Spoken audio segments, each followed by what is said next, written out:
Trôi.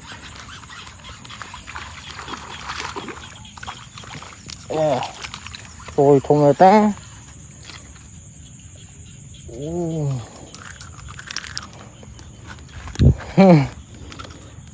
Thùng rồi ta nè.